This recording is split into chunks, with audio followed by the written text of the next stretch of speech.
Today on Warrior Mindset, we're talking with Zach Smith, founder of Anywhere.com.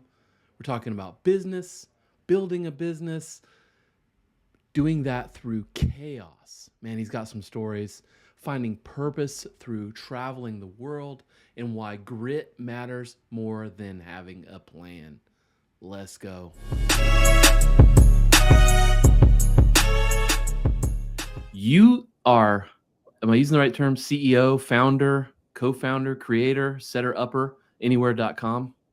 Just the dude. Yeah. The dude. I like that. Actually, it's a collaboration. My business partner and myself, we've been on this journey for nearly 20 years, and it actually all started with a very serendipitous encounter. But we very much are both expressing ourselves as best we can through this business. He's on the technical side, and I'm kind of more of the spirit, intent, spirit animal. Yeah. Yeah, kind of just like, I think this is where we need to go. Okay, that's cool. Well, let's. What is it? What do you do? What is Anywhere.com? I mean, I know, but we need to let these people know. Oh yeah, sure. Yeah, we really do itinerary design and booking for people that are interested into visiting more of the developing world at this point. We've decided to have a real bottoms up approach and focus on the more complicated geographies and help people get into that present moment. So mostly the large scale mass travel ecosystem is very transactional centered.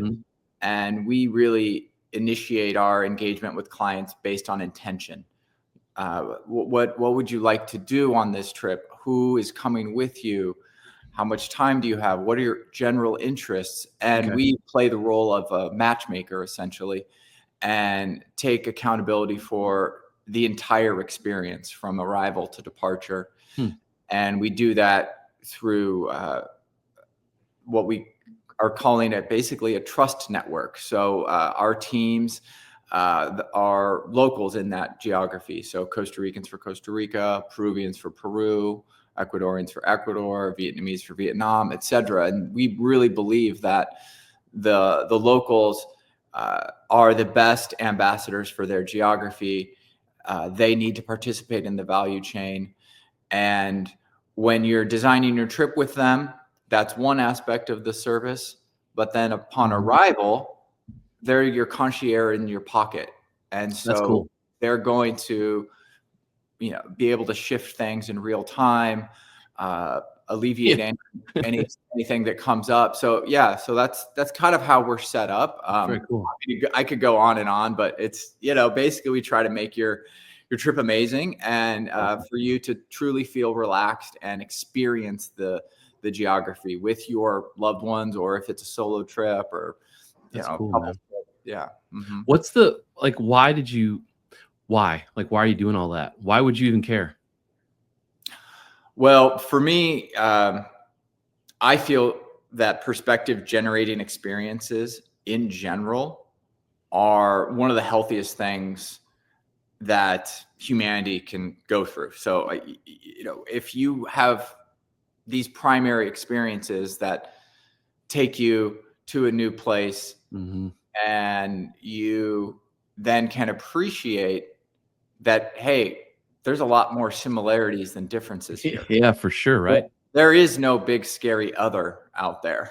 Yeah. And my hope is that as those perspective generating experiences continue to accrue, that the world naturally becomes more peaceful, more aware, more capable of understanding the point of view of someone that is different, but not better, not worse. Yeah. And so that's, again, I think travel can do that when it's done right. I believe it. Right. Yeah. So. Yeah. I mean, a terrible experience is just going to be a terrible experience, but isn't it funny how you get outside of your neighborhood a little bit, it kind of changes your perspective on people. I mean, it's funny. Well, there's always narratives running in our head, right? And I think that they sometimes serve us, but oftentimes don't. And Yep. I think having a heads up mindset and seeing the world as it is and being open to the full spectrum of information that comes from being in a new place and absorbing new experiences, I think are just very valuable. For sure.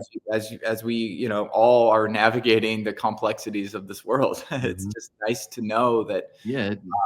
yeah, you can experience something that can transform your perspective. Yeah. Yeah, it helps level set too. Like, I mean, I know a guy from like back where I grew up, very rural area, never left the little town he was in. Call him a redneck.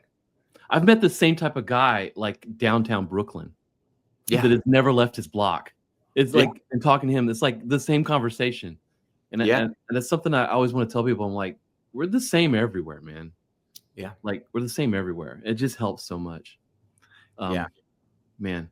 So, all right. So that's your thing, right? And you got your business. But what do you do like internally with your team to kind of stay to that? Like you get, like my business here, I wake up, there's like 1,000 things to do. Have nothing to do with like my mission, right? So how Right. do you keep yourself, how do you keep your team like focused on like the bigger picture?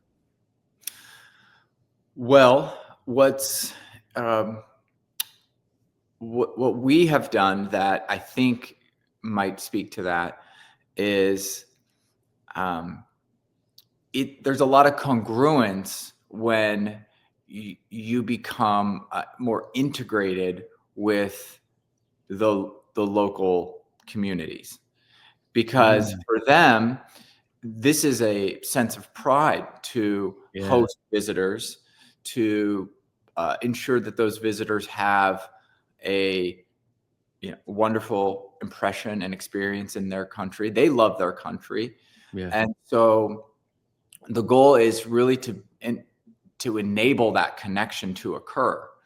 And so um, for them, it's sort of a natural expression of what they really want to do. And for us, typically I mean, me myself, I've been doing this business for nearly 20 years, but I'm very behind the scenes, Yeah. typically, Right. Right. because the whole purpose has been to facilitate that connection and tell the story of this country as as a visitor should be informed about where they're going to go. Hmm. I want to put that as being a primary um, uh, channel for them to experience, and then the host, trip designers of Hmm. that culture, they really are kind of the stars. And me and my partner have really just tried to facilitate that experience as seamlessly as possible. However, what's occurred to me recently is a lot of people believe the service is too good to be true.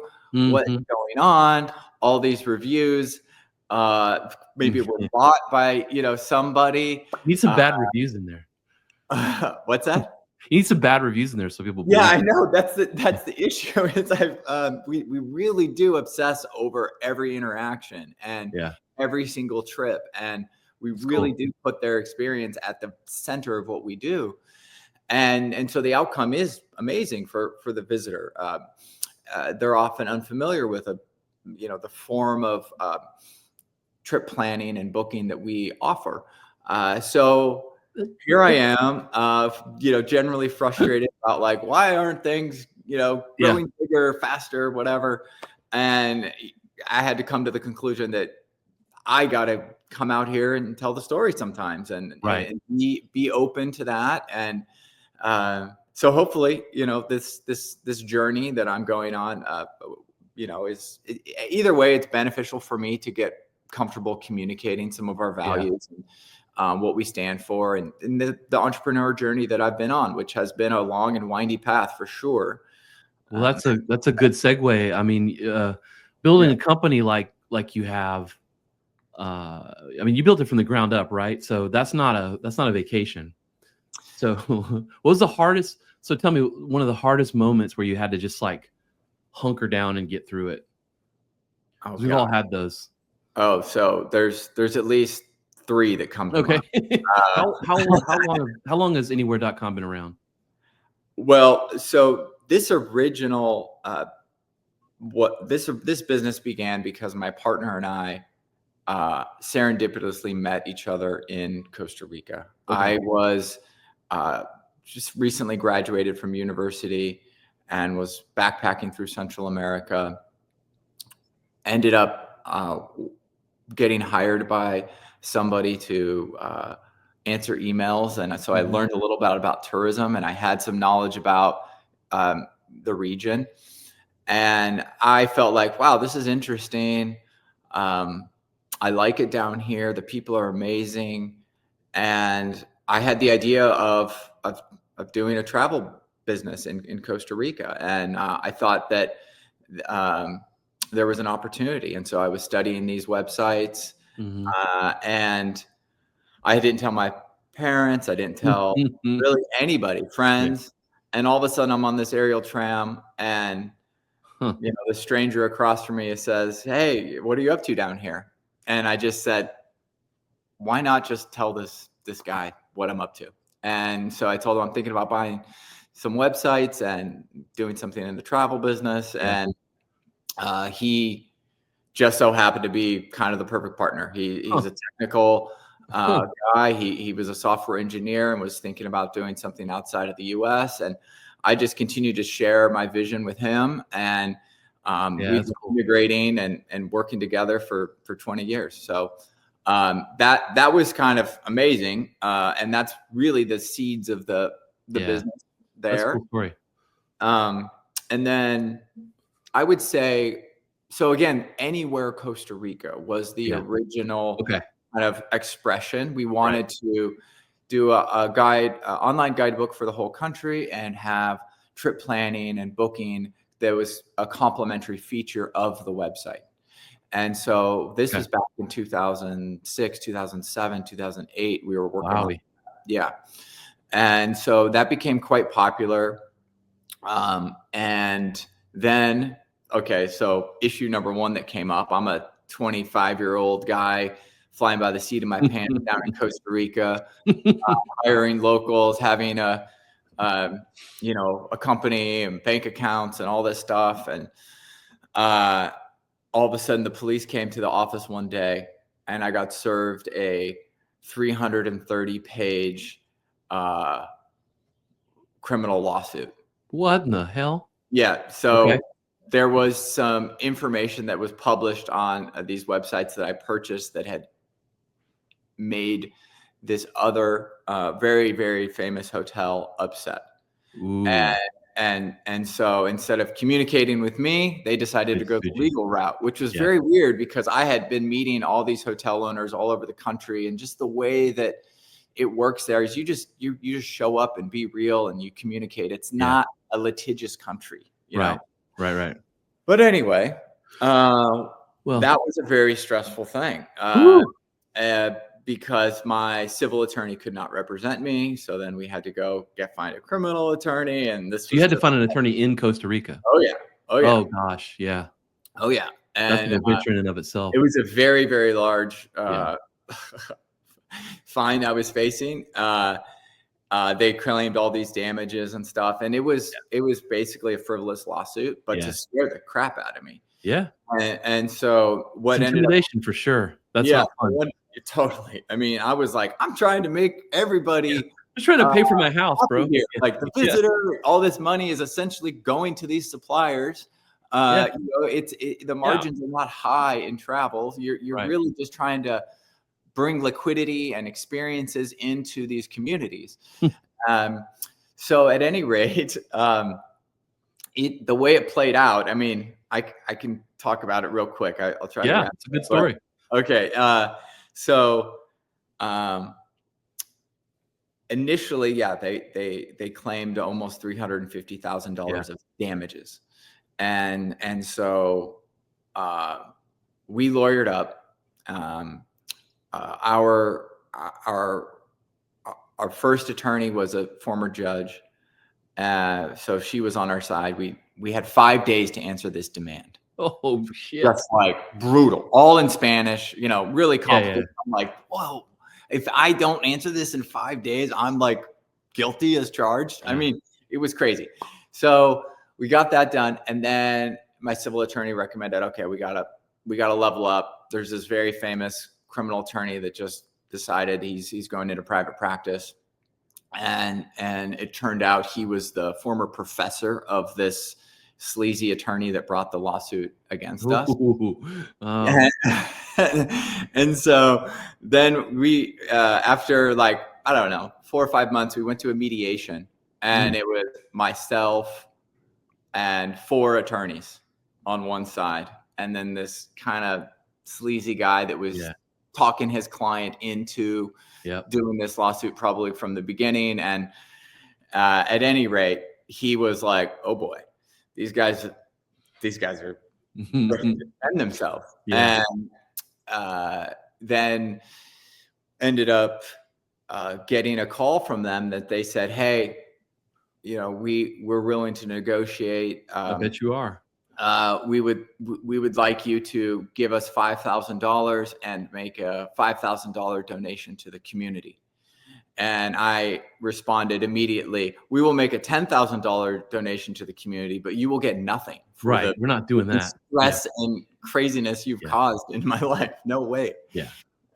And so they said no. So long story short, we went all the way. You went all in. All the way.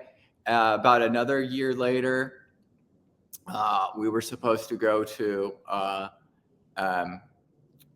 court on Monday. They thought it was going to be a 2-week trial. All these witnesses, they had been preparing. They had a list of 20 or 30 witnesses.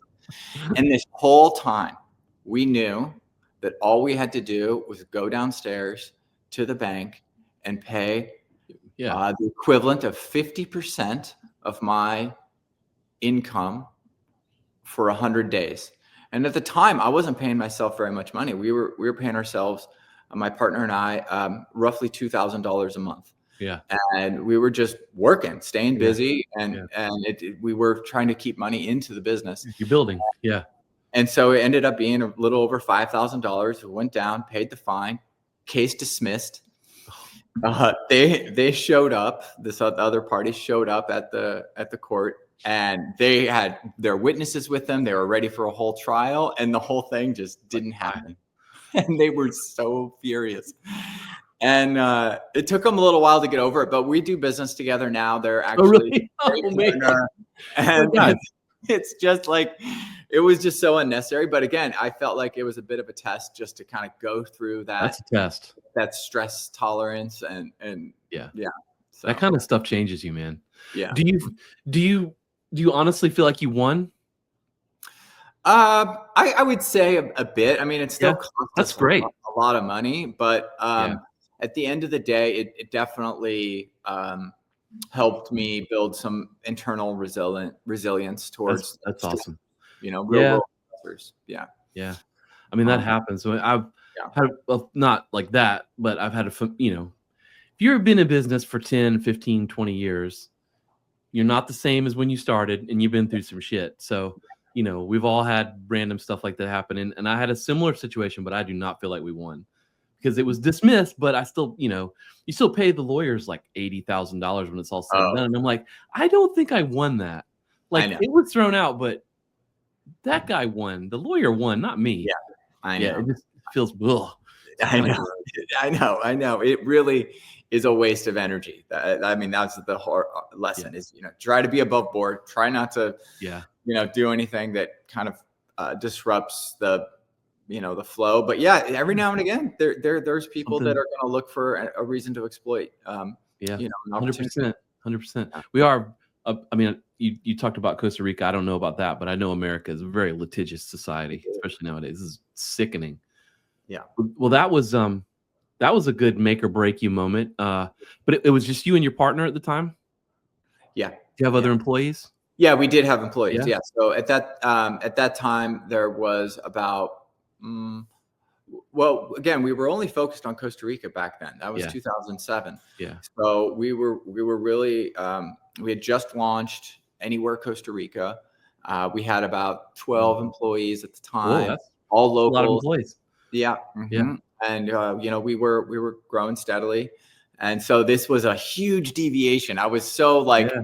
I felt like we had a mandate. We're just moving forward, doing everything the right way, um, helping our visitor be more informed, you know, Yeah.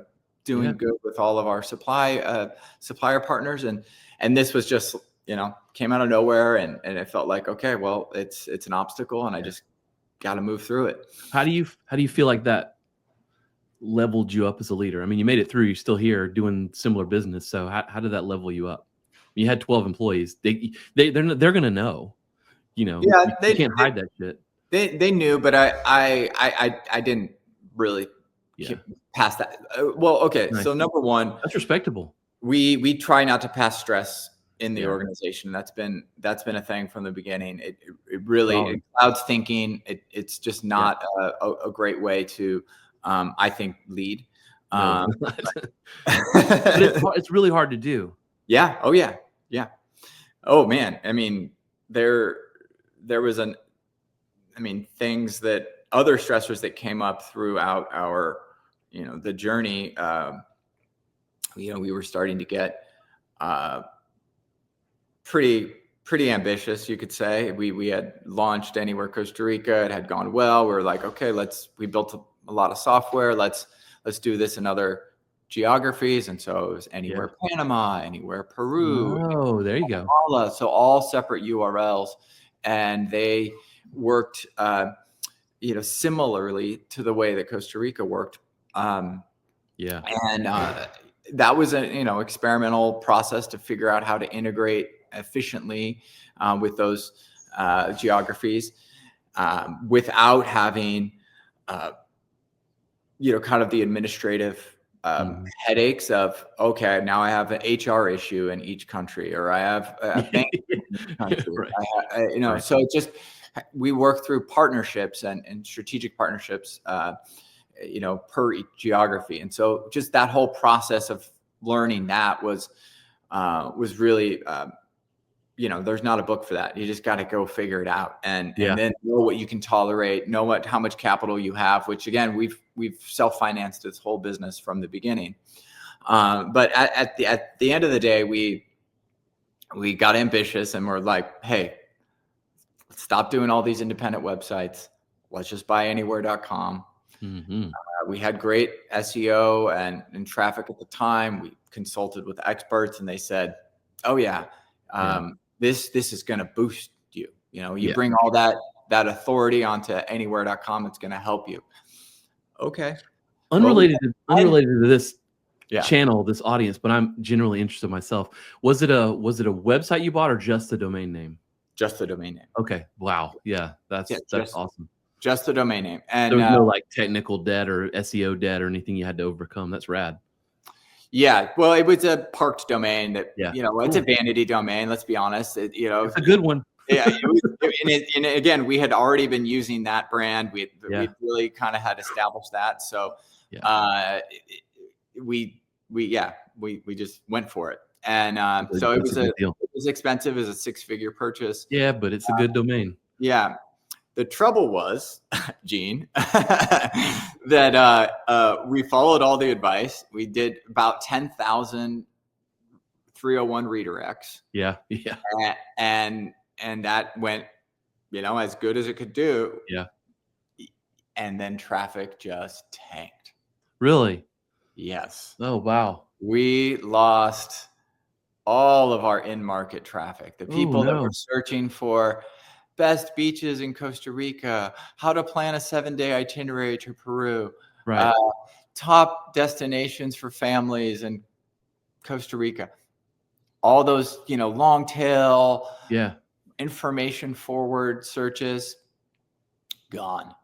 Oh. Our lead volume tanking. We had at the time we had a small software development team in Seattle. I was living there at the time, had an office there. We had, office in Costa Rica. We had a decent size organization. And then all of a sudden it's like, numbers are starting to You're go like, the what? opposite way. And we're like, hey, we thought this was going to work out great for us. Shit. Yeah. And then, yeah, little by little, it all eroded. And we had to supplement our business with a lot of paid advertising then. Okay. And so that became a much less qualified audience. For sure. We were still getting repeat and referral because of the quality of our service. But for a couple years there, it was You low want new. margins for the owners of my business partner and I. We had to just keep reducing our own income to keep the organization going. Yeah. Was that just the nature of changing over from multiple websites to one singular website, you think, or? I think there was a confluence of things. Okay. There was that for sure. Just hey, you took the country name and you put it on the other side of the Right. .com. Right. Something super simple and basic like that. Google actually cares about. Yeah. Then there was a lot of blogs at the time. This was 2015, 16, Yeah. 17, People 18. still Everyone just wrote blogs then. publish all these blogs and long form stuff. And so there was more competition. Right. And then Google really did get into trying to show results. They would just summarize people's content and put it right up there. And so traffic naturally was slipping a bit. So, I mean, at the end of the day, it made us stronger. We know what matters to us, and that is the customer experience, the client, how they experience the geography. That's what our business is really tuned to do. That's rad. Being in the publishing game and trying to acquire traffic, like, hey, we want it to be earned, but it's just a kind of a race to the bottom on some level. So we want to, for sure. Yeah. So 100%. Yeah. I one of my multiple things that I like to dip my toe is I own a martial arts gym, and we've done lots of like lead generation ads and things like that. And it is 100% a race to the bottom. Yeah. Like, you got to create the word of mouth, the references, and the actual real shit that connects people. Yeah. And that's how you build a sustainable business. That's incredible that you've done that. Yeah. Well, on a big scale. I mean, it's cool. I feel like it's still just, it's a project. I treat it like it's an ongoing project. There's not, it's a pursuit. It's not. Yeah. It's not like, we're done now. I'll just sit back and do my own traveling. Yeah. That's not how it works. How do you, you told a couple of stories where things are, really hitting the fan there. How do you reset? How do you kind of maintain your mental balance when you're in the middle of chaos like that? Well, I try lots of whiskey. Deep breath. Did you hear that? That was just a deep breath. That's part of it. I'm very fortunate. I have a lovely family. That is helpful. I know that things do show up that are a test on some level. I mean, I kind of think of those those external pressures that do show up from time to time as being a way to test your resilience. And you just have, if you know you're in a valley, accept you're in the valley. That's number one. I think if you are just mad about all the things that occurred and thinking about how things could have been or should have been or whatever, it's just you're not accepting where you are. Accept the valley, get familiar with the valley, and then build up some strength little by little. It's not a race. And then get ready to trek up that mountain when your foundation is a little more solid. And so I think breathing through some of the chaos and just knowing that it's probably part of a larger process, again, it's just how I have chosen to accept things or experience things.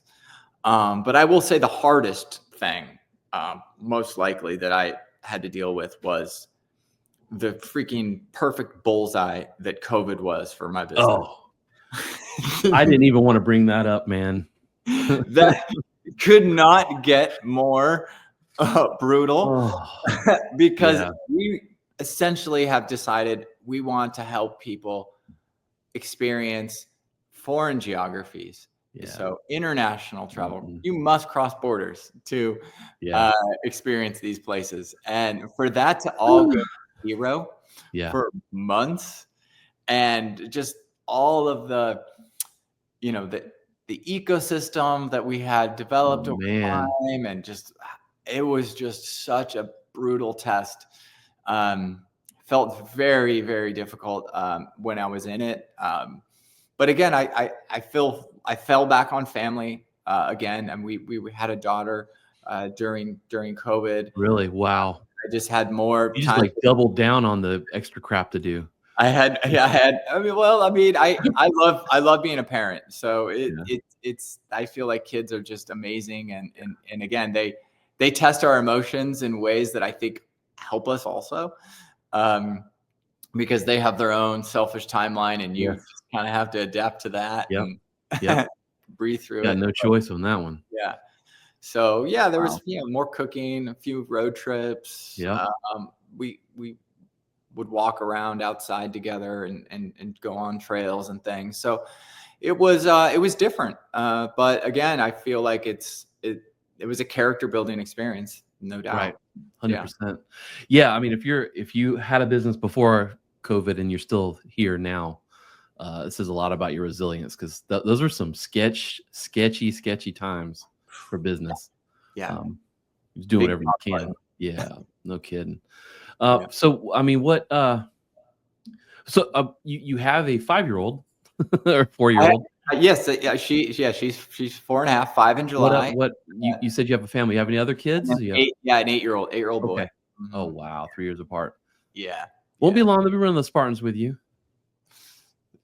Well, I saw a father and son run Spartan up in Big Bear, and I was inspired. I was like, that kid is probably just a year or two older than my Yeah, son, you can and do it. that was pretty cool. Yeah. I have a Yeah. 22-year-old son and an Uh-huh. 18-year-old son. He's about to turn 19, Yeah. and we've done Spartans. We're not doing one this year, which is weird because 'cause they're, like, super busy with college, but we've done one several together for the past, like, 4 or 5 years, and it's funny because it started with me, like, "Let's go," hoping over the wall, Uh-huh. and the last one we did, I forget what obstacle it was. Like, they're young men, they're Yeah. very fit, they've done martial arts their whole life, they're way fit, and, they just pull themselves over the wall and flip over, and here I am, I'm like, you know, "Huh, huh," and I'm halfway over the wall, and I see 'em at the bottom, and they go, "You can do it, dad, don't give up." And I just looked at him, I was like, "You shut up. You don't know." So the roles have reversed. Yeah. It will not be Yeah. long for you, my friend. I know. I know. They're gonna be Yeah. pulling you over. Some of those obstacles are tricky. Yeah. I struggle with that rope climb. I just can't Oh, do the rope climb. yeah, that's hard, and the rope's so small. That Yeah, one, the yeah, one at the Spartan race, it's not like the military ones, I think, it's an inch or so thicker or a yeah, half inch thicker than that one. It's just a thin one. I can't get up that thing, and it's yeah, covered in mud. It's just bullshit. yeah. So I'm like, all right, just the penalty loop. Here we go. Well, we were talking before, we're talking about, you were gonna do one and you felt like you're like, "Uh-oh, now I gotta get in shape." Yeah, Um, it was a great. what, Yeah. what sort of habits do you work on building to stay consistent with business? Because you're not gonna be successful this long, and my definition of success is that you're still around. Yeah. Right. Yeah. I mean, Yeah. come on. But, like We play the game to play the game again. Kind of. yeah, yeah, Yeah. yeah. Yeah. It's not Stay a alive. one and done if you're in it for the Principle one. long haul. Yeah. I'm super impressed by that, but, I mean, motivation gets you going, right? But it's the other things that keep you around for more than 10 years. So what do you do to stay consistent? What kind of habits do you work on building? Well, recently, I have during the week, I've pretty much decided I want to have only one meal a day. So Mm, that's one thing that I interesting. felt has really boosted my energy. and I was able to shed a little bit of weight. I still will exercise, and there's some high intensity training classes at my gym I go to. Sweet. Sometimes I'll do a cycling class as well. So yeah, just that was one way to really, lose a little bit of weight. But then I've noticed, like, for both the Tough Mudder and the Spartan, I was able to just have great endurance. So just, That's it cool. was awesome. Um, I I enjoy just literally walking Yeah, that's cool. on trails. We have some trails near us, and so just doing a loop, with um, a little bit of elevation, and you get your Yeah, heart rate that's going a little bit, and it definitely just a workout. changes your mind a bit. Like, whatever you were kind of worried about, you're like, man, world's beautiful. Just Yeah. lean into that. I've always said that, if shit's going sideways, just go do a really hard workout, Oh yeah, and then totally. it's like when you get done with that, you're like, "You know what? I can kinda talk to this person now and not Yeah, be angry." yeah, Do you find that, keeping some physicality in your life, do you find that spills over into your professional life? absolutely, Yeah. absolutely. And again, there is a little lazy part of my brain. I'm sure other people can relate. Oh, It's lazy. just, Yeah. Nobody likes to do it. but I mean, it really does. Uh, it just changes your chemistry. This is a known thing. I mean, it's really good for you. Other things I do is I really like to read, Okay, that's helpful. books, Yeah. actual books. Like, hold the book in your hand, I read do it. too. I Maybe can't have a read it pen, on a and Kindle just or a iPad. yeah, no, Team Real World all the way. We spend enough time on screens. Find a Ugh, comfortable chair, sit down, read a book. I dig it. Yeah. Yeah, yeah. Plus, it doesn't need battery. I mean, it does need light, but no batteries. It's so much better on your eyes, in my Yeah, opinion. Like, 100%. and it's I can't tactile. Yeah. I find I can't comprehend or not comprehend, I can't remember anything that's, like, digital like that. Like, if I take notes in a computer, I won't remember anything, but if I write it down, like, it's kind of in there. I don't know Yeah. what that's about. Yeah, I keep a notebook, sometimes, with me when I read, because you just never know where these ideas are gonna uh, Yeah. come from, and we all have different connections that we, um, can arrive to, and we don't Mhm. really know what's gonna catalyze them, but I Right. think they do show up, and it is important to figure out, oh wow, this is worth remembering, this is Yeah. worth, recording, and maybe just expressing those thoughts a little more. And Just pay attention to that stuff. yeah, I find entrepreneurs, I use that term roughly, loosely. Business owners, you know, operate whatever the hell you wanna call it.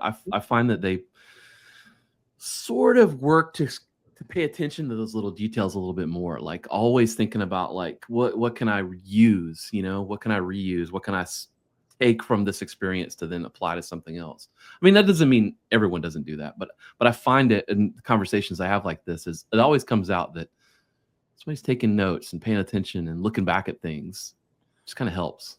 yeah. And again, I rarely, I mean, every now and again, I'll scroll the news or whatever, but I rarely am focused on the news. I've been pretty much off social media for the last 10 Wow. years. I just recently started posting a little bit on LinkedIn, but it's kind of against my, yeah, not, I just think it's I, a distraction engine, basically. I And agree. I agree. yeah. I hate it. You're a smarter man than me, man. If you could stay away from it. Well, yeah, I just think I've learned that I like to understand things that are more timeless than the what Yeah. just occurred and who's commenting on what and what they said. I really try to integrate that way. It's another thing I've learned. I'm recently you're kind of solidifying some of the thought process for me, but it's that people who have been in business like you have, building something, you're relying on the internet, right? You understand that real things are what move the needle, right? We talked about that earlier. Mhm. All this crap on Instagram and TikTok and stuff like that, the news and everything, it doesn't feel real. You know what I mean? So it's like the fact that you're repulsed by it, I think is super healthy. Yeah. But Well, it's again, we have our attention is the most valuable thing we have, but it's also what everyone else wants. And so you have to figure out what balance works for you. And for me, um, I get more energy, and I think I can be more effective if I'm not paying attention to the people that are really trying to get my attention.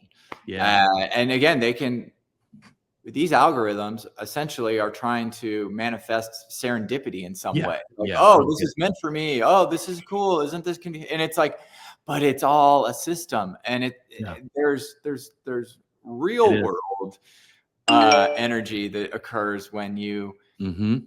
are out there with eyes up, as I like to I say. remember a commercial back in the day. It was for like Subway or Blimpie or whatever, and the guy was like cutting meat with one of those meat things, and it had the logo on it. He was like, "They told me at my marketing firm that if I show my logo like 8 times in 10 seconds, like it gets remembered," and he's just showing the logo over and over again. I think you're right. I think it's kind of a system. Like if they pop enough crap in front of you, you're gonna kind of follow Mhm. that thing, and that's dangerous. Well, I think at the end of the day, people just have to try to reflect and figure out, hey, was this the best use of my time? Am I being the best version of myself? Do I feel better after this? And everyone's going to go on their own path to figuring that out. They need So, to travel. well, I think it helps. I think it certainly helps. Yeah, I do too. Yeah, I mean, there's a whole spectrum when it comes to the type of travel. So, I mean, big businesses, mass travel brands will market cruise ships as travel, or they'll market the Oh big yeah, all inclusive in Mexico or the Dominican Republic as travel. That's not travel. That's yeah. simply a closed system. It's an industrial model of getting you to consume and be entertained, Mhm. but it's not really experience generating.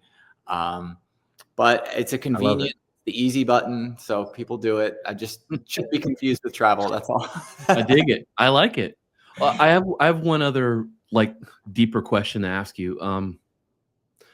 Imposter syndrome. Yeah. How do you deal with that? How do you deal with the self-doubt and the imposter syndrome? Do you have like a go-to thing, or you just like Man. just eat Well, it?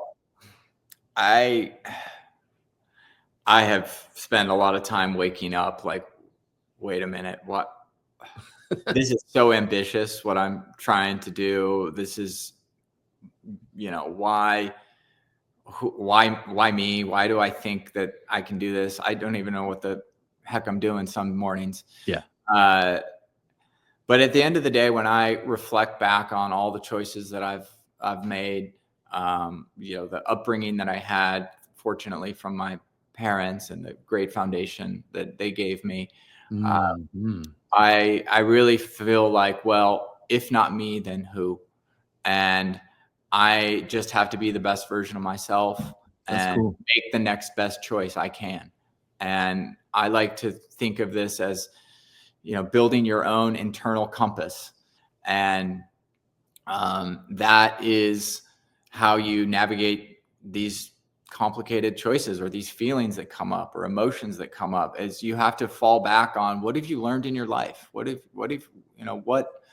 the through line of your life that actually connect you to this place, and you deserve to be here?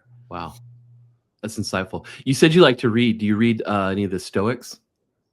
Marcus Aurelius, any of those guys? Sure. Yeah. Ryan Holiday's the great It's been a little while, but I definitely am into that you're frame. yeah.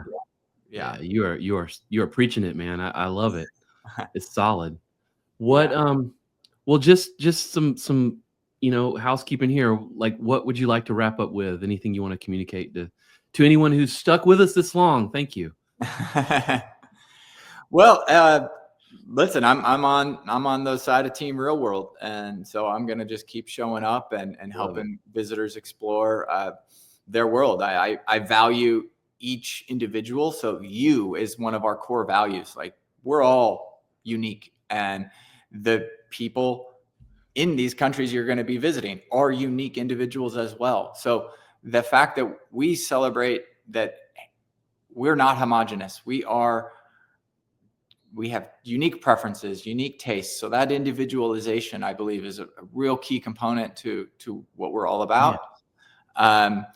Connection. We think that everyone is seeking connection, but sometimes it's hard to find, or it shows up.